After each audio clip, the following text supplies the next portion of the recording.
السلام علیکم بینندگان عزیز. این لحظه برنامه اطلاعاتی اخبار منظور شما می‌گردد. در استودیو با شما شاهده عبدالرحمن.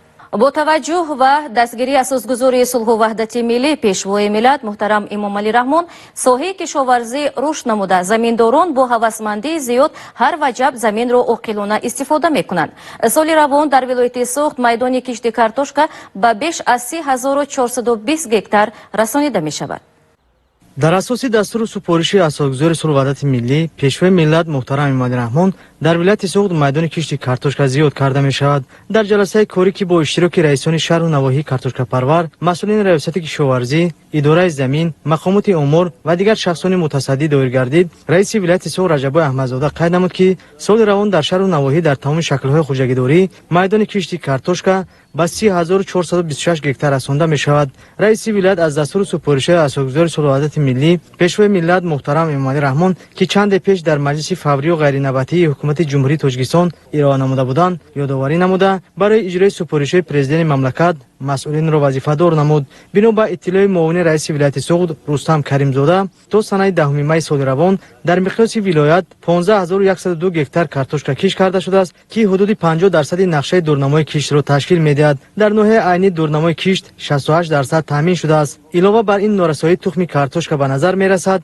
و برابریت نوحه سپارش داده شد که در مهلت پیش بینی شده نقشه کشتی کارتوشکا را اجرا نماید. همزمان به مسئله رشد قطوز پروری، زنبوری عسل پروری و دیگر مسائل مورد توجه دقت مسئولین ناحیه جلب کرده شد. رئیس ناحیه اش ضمن گزارش خود معلومات داد که نقشه کشتی کارتوشکا تا به سنه 20 می اجرا می‌گردد. یادآور می‌شیم که کشاورزان ناحیه اش از اولین شده دورنمای کشتی پخته را 100% اجرا نمودند. رئیس ناحیه اش وظیفه‌دار شد که فعالیت منتظم پایگاه‌های آبکشی را براه مانده برای تامین زمین‌های کورم با آب فلزی تدبیرهای سودمند اندیشد. ناحیه دیوشتیج از جمله منطقه‌های کارتوشکا پرور محسوب می‌یابد. سال روان در این ناحیه نزدیک 6,500 هکتار کارتوشکا کشت کرده می‌شود. تا به حال 3415 هکتار کشت کرده شده، 3000 هکتار دیگر باقی مانده است. در ناحیه دیوشتیج منطقه‌هایی هستند که اقلیمشان سرخین است و تا 15 ایون امکان کشت وجود دارد. برای اجرای نقشه مهلت مقرر گردید. از 3426 هکتار کشت کارتوشکای به نقشه گرفته شده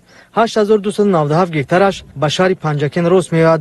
در این منطقه خوبی کارتوشکا پروری دورنمای کشت 40.1% اجرا شده است. رئیس ولایت سوخت رجب احمدزاده رئیس شهر پنجکن را وظیفه‌دار نمود که مشکلات نارسایی تخم کارتوشکا را برطرف نموده زمین‌های موجوده این تدبیرهای مفید و مقصدناک در شهر اصفهان نیز به سه براه مانده شده در این سمت مجموعه چاره‌بینی‌های ضد کسلی‌های سرایتی عملی می‌گردد. صبح امروز ضمن سفر کاری به شهر اصفهان رئیس ولایت سوخت رجب احمدزاده با وضع اپیدمیولوژی شهر شناسایی پیدا نموده با کارمندان و متخصصان ساحه طبی شهر صحبت‌های مفید انجام داد. تاکید کرده شد که الحال در ولایت سوخت طبق سپارش پرزیدنت جمهوری تاجیکستان ستاد دائم عمل کننده ولایتی پیشگیری از بیماری کرونا ویروس تأسیس داده شده. همزمان با این مقصد مرکزی تماس که 24 ساعت فعال است به مردم خدمت می‌رساند. رئیس ولایت بیان داشت که حکومت جمهوری تاجیکستان شخصا پیشوای ملت محترم امام علی رحمان وضعیت به عمل آمده را تحت نظارت جدی قرار دادند و پیوسته مورد پیشگیری از پنجشوی بیماری سرایتی تدبیرها اندیشیده می شود. از جانب مقامات اجرایی حاکمیت دولتی ولایت سوخت نیز با مقصد دستگیری اهل کارمندان طب یاری و کمک مادی و غذایی براه مانده شده. امروز چنین توجه به کارکنان ساحه گاسپیتالی و دیگر سمت‌های تندرستی شهر اصفهان در این شب و روزی حساس صداقتمندانه به مردم از جمله بیماران خدمت طبی میرسانند ظاهر کرده شد. به قدر کافی مواد نیاز مردم چون آرد، روغن، برنج تا 200 عدد کارجامه‌های طبی با عینک و دستپیشک‌های طبی برای کارمندانی که در خط سرخ فعالیت دارند رسانیده شد. تاکید به مورد است که همچنین هفته گذشته به طبیبان شعبه سرایت شناسی، همشیرگان طب و همشیرگان خرد طب و کارمندان یاری رسانی شعبه کمک پولی یک وقتینه رئیس ولایت در حجم 36600 سامانی رسانیده شده است. به تاکید رهبریت ولایت برای تمام کارمندان ساحه طب وقتی ننگ و ناموس رسیده و از همه متخصصان در این شرایط به عمل آمده اجرای صافدلانه رسالت کسبیشان تقاضا می شود و خوشبختانه اکثر از کارمندان و طبیبان با سر بلند و ننگ و ناموس وطنداری وظیفه به ذمه داشتهشان را اجرا می نمایند. در بیمارخانه مرکزی شهر اصفهان رئیس ولایت وضع سلامتی فضل‌الدین فاضل را مورد نظر و توجه قرار داد. مأموریت بیمارخانه مرکزی شهر اصفهان اوید به پرزور نمودن چاره‌های ضد اپیدمیکی برای پیشگیری انتقال کرونا در جمهوری تاجیکستان و ولایت سوخت تدبیرها را عملی نموده از جانب ستاد دائم عمل کننده شهر در نزد شعبه سرایت شناسی و برای نظارت علاقمندان 160 کادر تأسیس داده شده. سر و لباس محافظتی یک کرته، مواد بی‌ضررکنی و جمع‌آوری گرد و پرتاب‌ها و لوازمات یک کرته برای گرفتن تحلیل‌ها و داروواری‌ها ذخیره کرده شده و داروواری‌ها نیز برای طبابت و معالجه به قدری کافی موجود است. اهل مهنت بیمارخانه از توجه و غمخواری نسبت به فعالیتشان سربلندند. شهر اصفهان با دو جمهوری با ما دوست و برادر هم سرحد هستند، هم جمهوری قرقیزستان هم جمهوری ازبکستان و گذرگاهی سرحدی که رسمی هستند در ما در تحت نظارت گرفته شده. اینچنین 7 حدود منطقوی گذرگاهی موقتا در شهر اصفهان تشکیل کرده شد. در همه 7 گذرگاه ها و اینچنین گذرگاهی رسمی کارمندان سایه تیپ با شبانه روزی در آنجا نوبتداری می‌نمایند. کسانی که از بیرون از شهر اصفهان وارد شهر اصفهان میشن با گذشتن ترمومتر و اینچنین سنجیدن اون نفرانی که به شهر اصفهان وارد میشن سنجش گذرانده شده، بعد به شهر اصفهان وارد میشوند. با دستگیری مقامات اجرایی حکومت دولتی ولایت سوخت امروز در بیمارخانه مرکزی شهر اصفهان یک چند یاری خود را رساندند که از اون جمله شکلی که به شما دیده استادید 200 عدد کارجامه‌های یک کرته و بسیار کرته. اینچنین با کارمندانی که در صف پیش هستند در شعبه سرایتی هم آرد، روغن و برنج آورده رسانده شد که ما با اعضای عائله آنها برده میرسانیم. با دستگیری مقامات اجرایی حکومت دولتی شهر اصفهان و بیمارانی که در بیمارخانه در بیماری سرایتی شعبه سرایتی بیمارخانه مرکزی بستری شدند با 3 محل خوراک گرم تامین کرده شده ایستاده است. میان‌داری خودمون را از نام کارمندان سایه تندرستی شهر دیهاتی اصفهان با اساسگزار اصول وحدت ملی پیشوای معظم ملت پرزیدنت جمهوری تاجیکستان محترم امام علی رحمان برای دستگیریشان میرسانم. بنا به اطلاع ماموریت بیمارخانه مرکزی کمک‌های پولی و مادی از جانب فرزندان فرزانه ملت و صاحبکاران اصفهانی که بیرون از کشور فعالیت دارند نیز نظررس است. مثلا از جانب صاحبکاران شهرهای مسکو و نووسیبیرسک فدراسیون روسیه با مبلغ 90,000 سامانی لباس محافظتی به بیمارخانه شهر اصفهان خریداری و دسترس کرده شده است. مؤسسه های کمک اولیه طبی سانیتری شهر اصفهان همروزه گردش های خانگی گذرانده کارهای فهماندهی بین اهالی را وسیع به راه میمانند. مؤسسه های زیرساختاری کمک اولیه طبی شهر اصفهان 18 مرکز سلامتی، 23 بنگاه های سلامتی، شبانه روزی با دستگیری دخترها همروزه کارهای فهماندهی، طبابتی و گردشی در بدر گذرانده شده ایم. الحال همه طبیبان عائلوی پوره به چسکای منطقوی تقسیم شدند. با همراهی همشیره‌ها گردشی در بدر را پرزور کرده همه طرفه کارهای فهماندهی شده ایستاده است. در همین مدتی کوتاه 108 نفر شهروندان اصفهان با راههای هرخیله به شهر اصفهان وارد شدند. همه آنها را به کرانتین خانگی گرفته مهلت 14 روز نگاهی می‌کرده شد و همه آنها از کرانتین خانگی آزاد کرده شدند که چون که در اینها علامت‌های بیماری سرایتی دیده نشد. و الحال گفتنی هم که 62 نفر شهروندان اصفهان که در دیگر بیمارخانه جمهوری تحت کرانتین بودند آنها نیز به اصفهان برگشتند و در کرانتین 14 روزی خانگی باز اینها را ما نگاهی بین کردیم و به یگان و همشون از کرانتین آزاد شد. همه روزه دیداربینی فهماندهی از طرف دکتران طب عائلوی نظارت برده ایستاده است. مرکز نظارت دولتی سانیتری و اپیدمیولوژی نیز پیوسته چاره‌بینی‌های بی‌ضررگردانی، رعایت طلبات سانیتری اپیدمیولوژی را در موضع‌های جمعیتی، کوچه و خیابان‌ها، مؤسسه و کارخانه‌ها عملی نموده با استفاده از نقلیات و تجهیزات مخصوص با محلول خلاردار کارهای تمیزگردانی و پاکیزگی را به راه می‌مانند. همزمان متخصصان مرکز نظارت دولتی سانیتری اپیدمیولوژی از کارهای فهماندهی وسیع استفاده میبرند. خود همین روز با دستور و سپارش پیشوای ملت محترم امام علی رحمان تحت رهبری رئیس ولایت با اشتراک رهبری مقامات اجرایی حاکمیت دولتی شهر اصفهان، رهبران ساختارهای صاحبی جلسه نوبتی ستاد دائم عمل کننده برگزار کرده شد. سردکتر بیمارخانه مرکزی وابسته به وضع اپیدمیکی شهر معلومات داده افزود که تا این مرحله در شهر اصفهان 34 نفر شهروندان با بیماری سرایتی التهاب شش بستری شدند که از آنها 14 نفرشان پس از شفای کامل از بیمارخانه رخصت شدند و دوام 2-3 روز باقی مانده بیماران با گرفتن معالجه از بیمارخانه مرخص خواهند شد و به همین شب و روز یگان حادثه سرایت یابی به بیماری کووید 19 به قید گرفته نشده است. رئیس ولایت در مجمع آید به حالت اپیدمیکی ولایت سوخت اظهار نظر نموده پرزور نمودن چاره‌بینی‌های به ضررگردانی و فهماندهی بین اهالی را از عامل‌های کاهش دادن سطح سرایت‌یابی معنی داد کرد. از رهبری مقامات اجرایی حاکمیت دولتی شهر اصفهان، معاونان رئیس شهر، رئیسان جماعت‌های شهر و دهات، ساختارهای صاحبی دعوت به عمل آورده شد که فعالیت سداد پرزور کرده شده موضع و منبع‌های احتمالی سرایت‌یابی سری وقت و با صفت به تدبیرهای به ضررگردانی فرا گرفته شوند. همزمان در همکاری با شرکت‌های وارد کننده مواد داروواری ذخیره مواد ضروری عملی گردد.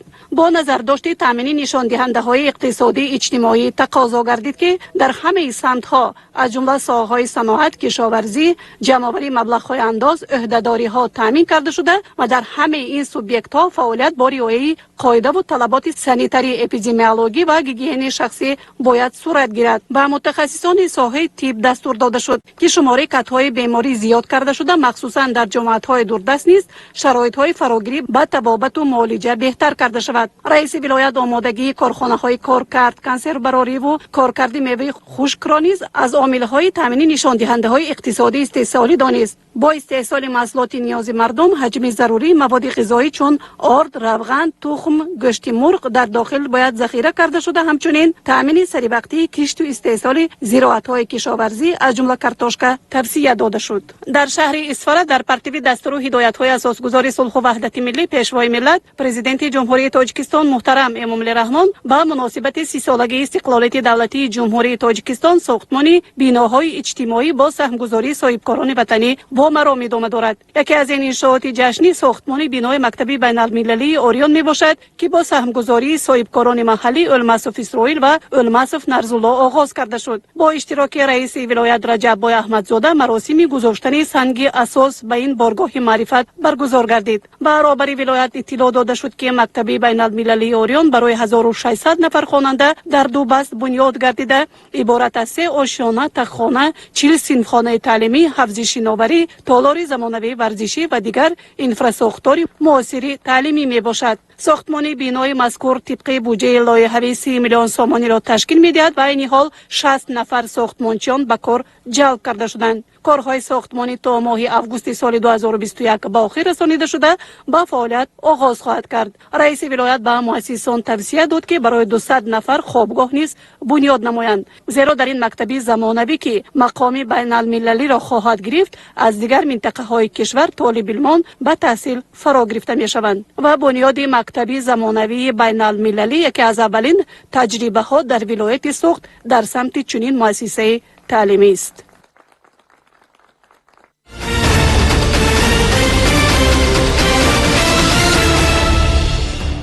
یکی از راه‌های پیشگیری پنه‌شوی بیماری‌های سرایتی این پیش از همه رعایت قاعده‌های سانیتاری و گیگینی میباشد. معاون سروزیر کشور با رئیسان یکچند شهر و ناحیه‌های ولایت جلسه کاری دایر نمود. در جلسه اساساً مسئله پیشگیری پنه‌شوی کرونا ویروس و پرزور نمودن کارهای ترغیباتی و بی‌ضررگردانی مورد بررسی قرار گرفت.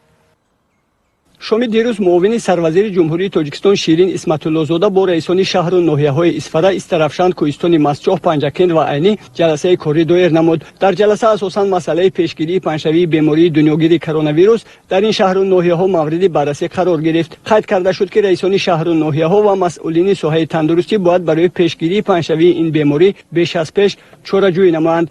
و مسئولین مرکزهای سلامتی دستور داده شد که کارهای ترغیباتی را پرزور نموده کارهای зараргардониро бештар ба роҳ монанд. барои табобати беморон табибон тамоми малакаи маҳорати худро нишон дода онҳоро саривақт муолиҷа намоянд. истифодаи усули табобати хонагӣ ки айни замон натиҷаи хуб дода истодааст бояд самаранок истифода шавад. таъкид гардид ки дар шаҳру ноҳияҳои Исфара, кӯҳистони Масчоҳ ва Айнӣ ки шумораи мубталоёни ин беморӣ кам аст, тадбирҳои аз байн бурдани он андешида шавад. табибони беморхонаҳо ва тибби хусусӣ дар ҳолати зарурӣ ба кормандони марказҳои саломатӣ мусоидат намоянд. раисони шаҳру ноҳияҳои зикршуда ва аъзоёни ситод оид ба пешгирии паҳншавии коронавирус дар ин шаҳру ноҳияҳо аз вазъи корҳои пешгирии паҳншавии бемориҳои сироатӣ дар шаҳру ноҳияҳои худ маълумоти муфассал доданд.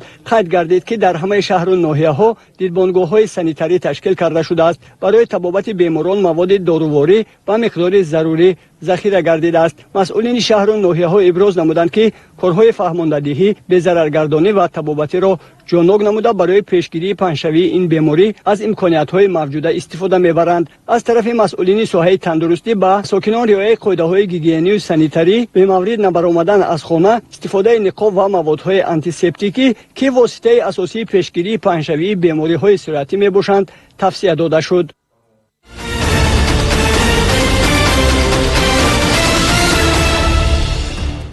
зимни як машварати корӣ ки бо иштироки намояндаи кумитаи кор бо занон ва оилаи назди ҳукумати ҷумҳурии Тоҷикистон ва дигар шахсони масъул баргузор гардид, роҳҳои нави мубориза бо коронавирус ва солим нигоҳ доштани аҳолӣ баррасӣ карда шуд. тафсилот дар ин хусус. дар меҳмонхонаи суғдиёни шаҳри хуҷанд бо иштироки намояндаи кумитаи занон ва оилаи назди ҳукумати ҷумҳурии Тоҷикистон ҷаласаи корӣ баргузор гардид. дар кори он масъулини кумитаи иҷроияи ҳизби халқии демократии Тоҷикистон дар вилояти Сугд, раёсати кор бо занон ва оила, намояндагони шаҳру навоҳӣ ва ташкилотҳои ҷамъиятӣ иштирок доштанд. муовини раиси кумитаи кор бо занон ва оилаи назди ҳукумати ҷумҳурии Тоҷикистон қайд намуд ки баҳри пешгирии хуруҷи бемории коронавирус дар мамлакат тадбирҳои зарурӣ андешида шудааст ва намояндагони тамом қишраҳои ҷомеа дар ин ҷода ҳамкории зиҷро ба роҳ монданд. раиси кумитаи иҷроияи ҳизби халқии демократии Тоҷикистон дар вилояти Сугд маълумот дод ки аз ҷониби фаъолону аъзоёни ҳизб дар марҳилаи аввал бештар аз 50 000 адад ниқобҳои муҳофизатӣ байни аҳолии ройгон тақсим карда шудааст. илова бар ин ҳамарӯза муроҷиатнома, ниқобҳои муҳофизатӣ ва дигар маводи антисептикӣ ба мардум дастрас карда мешавад.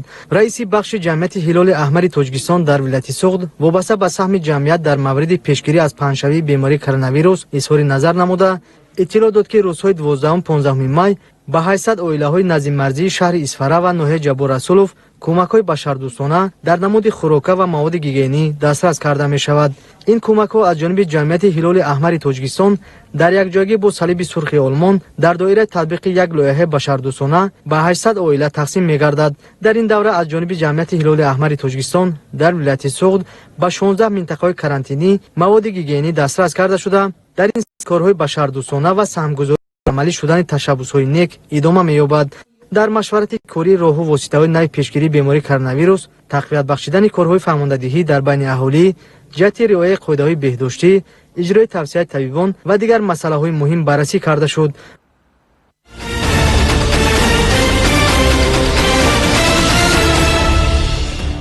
бо дастуру супоришҳои пешвои муаззами миллат тамоми муассисаҳои тандурустии кишвар бо доруву таҷҳизотҳо таъмин гардиданд ки табибон ба гирифтории бемории COVID-19 кӯмаки саривақтиро мерасонанд. бо маблағгузории ҳукумати ҷумҳурии Тоҷикистон ва мақомоти иҷроии ҳокимияти давлатии вилояти Сугд ба маблағи 2 825 000 сомонӣ доруҳо аз Федератсияи Россия ба шаҳри Истарафшан ворид карда шуд ки бо супориши раиси вилояти Сугд ба шаҳру ноҳияҳои вилоят тақсим мешаванд. гузориши ҳамкоронамон аз миқдору номгӯи доруҳо ва нақши тақсимоти он маълумот медиҳад. бо дастгирии пешвои муаззами миллат муҳтарам ҷаноби олӣ президенти кишварон ҷаноби олӣ имомалӣ раҳмон, роҳбари вилоят раҷаббой аҳмадзода ва инчунин коргарони сарраёсати хадамоти фаъолияти фарматсевтии тандурустӣ бо дастгирии онҳо доруҳои ба монанди арбидол, эргаферон, анаферон, рибавирин ба миқдори бисёр кофӣ ба қаламрои Тоҷикистон ворид намуданд.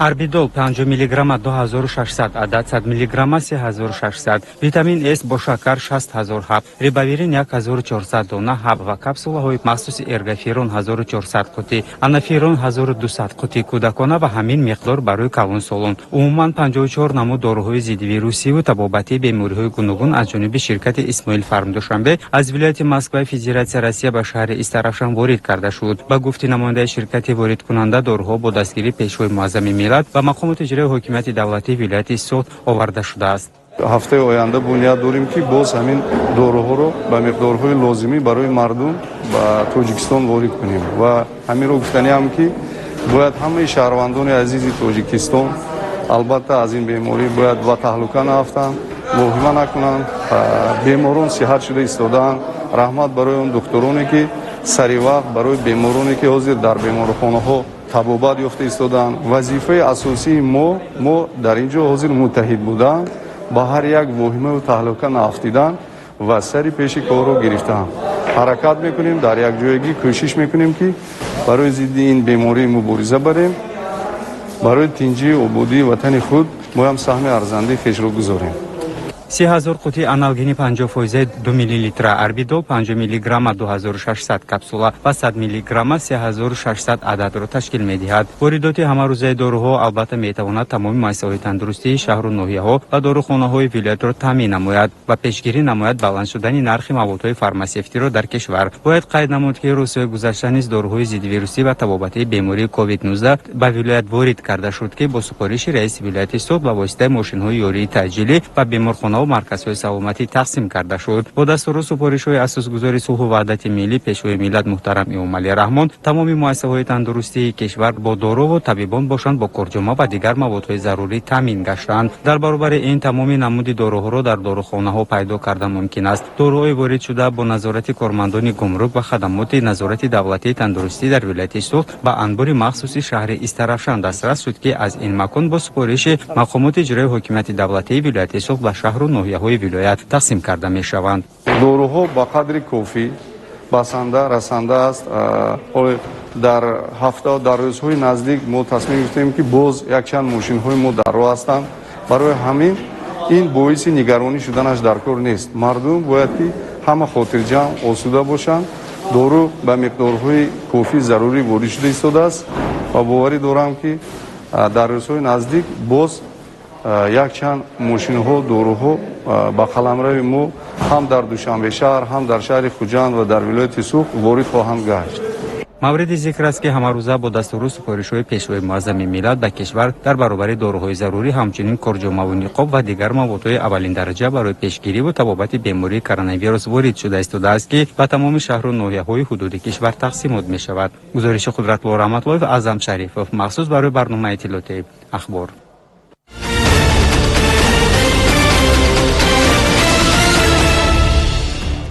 در سالهای صاحب استقلالی کشورمان برای پیشرفت فرهنگ ملی نیز شرایط مساعد فراهم آمده. توجه به میراث ارزشمند نیاگانمان صنعت شش مقام که قله بلند موسیقی کلاسیکی تاجیک است بیشتر گردید. سنه 12 مای در تاجیکستان همچون روز شش مقام تجلیل گرفته می شود.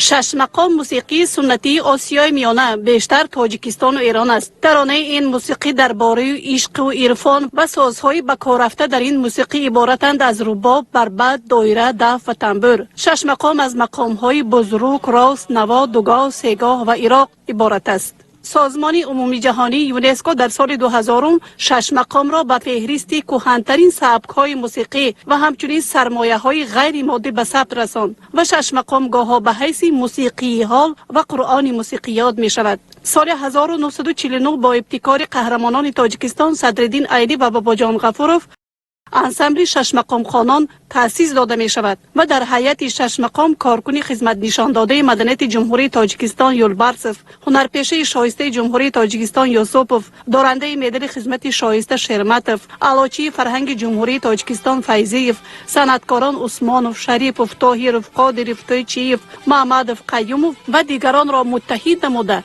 در مدت کوتاه به دل مخلصان سرودهای کلاسیکی راه یافت. شاهنظر صاحبوف یک جای با فضلالدین شهاب شهاب و باباقل فیض‌الله شش مقام را باری نخست به شکل نوت ثبت نمودند و عصر این شاهسر به طرز شفاهی معمول بود و ثبت نوتوی آن بهر نگه داشتن متن عظیم شش مقام به عمل آورده شده بود. مهنتی و تندرستانه این سه ابرمرد صنعت ملی را به نظر گرفته دولت آنها را با جایزه دولتی تاجیکستان به نام ابو عبدالله رودکی سرفراز گردانید. سال 1977 و 87 شش مقام دائما در بین مهنتکشان آزمون‌های ولایتی و جمهوریوی توسط صدای و سیمای جمهوری برآمد کرده مهارت خود را صیقل می‌داد و در فاند صدای جمهوری قریب 50 اثر موسیقی کلاسیکی در اجرای حافظان و نوازندگان این انسامبل ثبت شده است. با ابتکار اساسگذار صلح و وحدت ملی پیشوای ملت پرزیدنت جمهوری تاجیکستان محترم امامعلی رحمان 12 می سال 2000 به دسته مقام خانان نزد کمیته رادیو و تلویزیون تاجیک مقام دولتی و نام استاد زبردست شش مقام فضل‌الدین شهابوف داده شد و این روز همه ساله در سراسر کشور چون روز شش مقام تجلیل می‌گردد. اشتراک در سیمپوزیوم بین الخلقی در شهر سمرقند به انسامبل شهرت به اندازه آورد و سال 2003 در فستیوال سیمپوزیوم بین الخلقی شش مقام در نمایش مملکت‌های شرق در شهر اصفهان با موفقیت برآمد نمودند. همزمان در پرتو فرمان پرزیدنت جمهوری تاجیکستان در شهرهای خوجند، پنجکند، استراوشن، کانیبادام، حصار، اصفهان، قرغانتپه، ناحیه‌های اشت و عینی و غیر دسته‌های دائما عمل کننده مقام سرایان تشکیل داده شدند. با تأسیس کنسرواتوری ملی تاجیکستان سال 2000، انسامبل دولتی مقام خانان نور خوجند سال 2000، اکادمی مقام سال 2003 و مکتب موسیقی بچگانه شش مقام در شهر دوشنبه در سال 2003 در تعلیم و تدریس شش مقام در کشور شرایط مساعد فراهم آمد. استعدادهای جوان و امیدبخش روی صحنه هنر آمدند. همه روزه توسط شبکه‌های گوناگون رادیو و تلویزیون تاجیکستان